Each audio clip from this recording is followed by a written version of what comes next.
Hi everyone, it's Wednesday Warriors, and it's me, Arielle. This week I'm going to be talking about finding peace in specific things. The goal is to find peace in things other than your eating disorder, because your eating disorder gives a false sense of peace. I thought for today's video I'd talk about some things that I find peace in.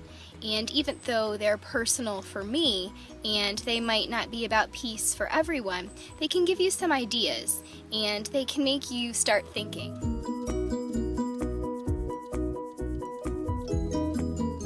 I find peace in gratitude. I highly recommend The Magic by Rhonda Byrne.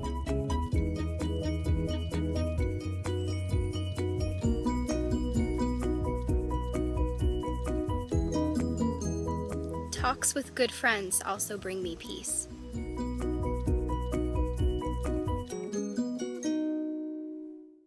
Music. My husband and I have a collection of CDs that we make for each other.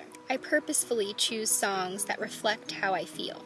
About our marriage, about him, about life, about the things that we're going through. We've been doing this since we started out, even before we were married. So now we have over 6 years of CDs with specifically chosen songs, in a purposeful order, that are kind of like a roadmap to our life together. They tell a story, but they also expertly take us back in time, state promises, and evoke emotion. They've seen us through early romance, wedding bliss, infertility sadness, Rick's chronic pain, and a number of other things, even vacation adventures. To me, those CDs of meaningful music equal peace. Books.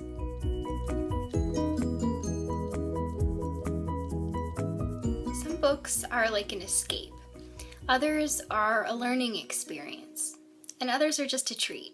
I like to read a good book with a good cup of hot tea. It's simple, but it's an indulgence, and indulgences can be very peaceful. For me, it's about self-care.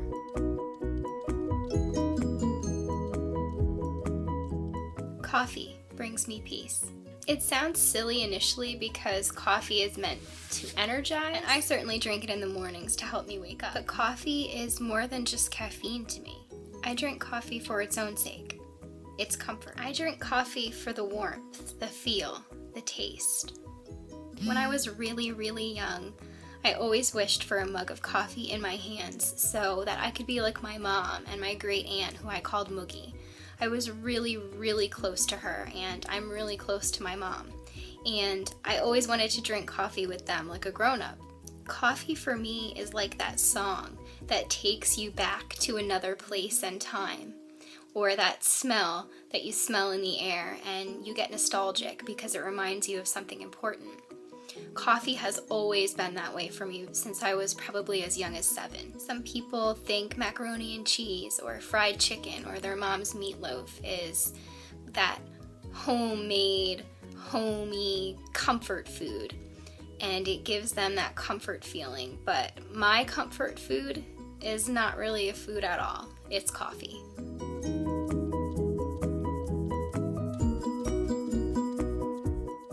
Sleep brings me peace. To me, dreaming is a sacred thing. I've kept a dream journal for over 10 years, and I record important dreams or dreams that I think have some kind of merit or meaning. And because I've kept a dream journal for so long, I've become, I wouldn't say an expert dreamer, but I dream in a way that I can remember details very, very well.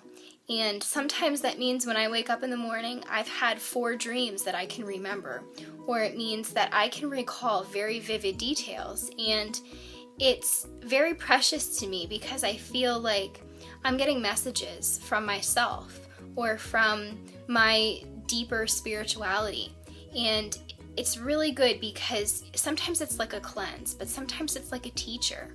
And you're getting something from it. At least I feel that way. And like I said, you know, these are my personal peaceful things, the things from which I derive peace. And they won't be the same for anyone else, but for me, sleep is really important and really peaceful because it brings me that dream time and that way to reconnect with me.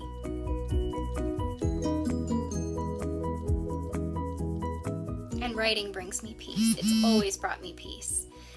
Since I was a little girl, I was always writing poems, journal entries, stories, and obviously you all know that I'm a blogger, so I've blogged for years and years, and that's really great and really peaceful for me. But even writing on my own, things that no one sees, it has a sense of magic to it, and a sense of health, and definitely a sense of peace.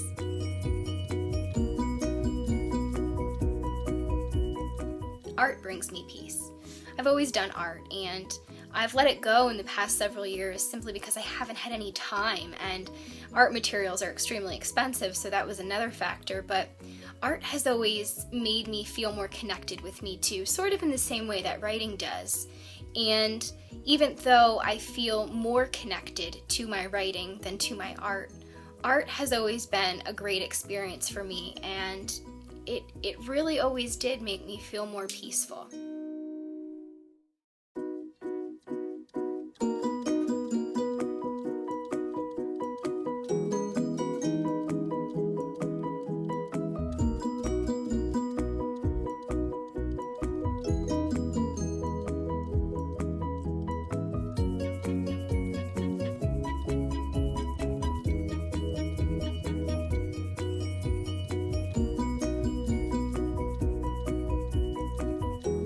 Snuggling my kitties brings me peace, and I know that sounds a little goofy, but I think it's really true, because there are so many days that I will come home, and if I've had a hard day or if something bad has happened, Rick has heard me say when I walk in, "Come here, Tumbler, give me some snuggling, mommy needs it," or something like that. And I want to hold my cats, and I want to pet them, and I want to have them on my lap, and it just makes me feel better.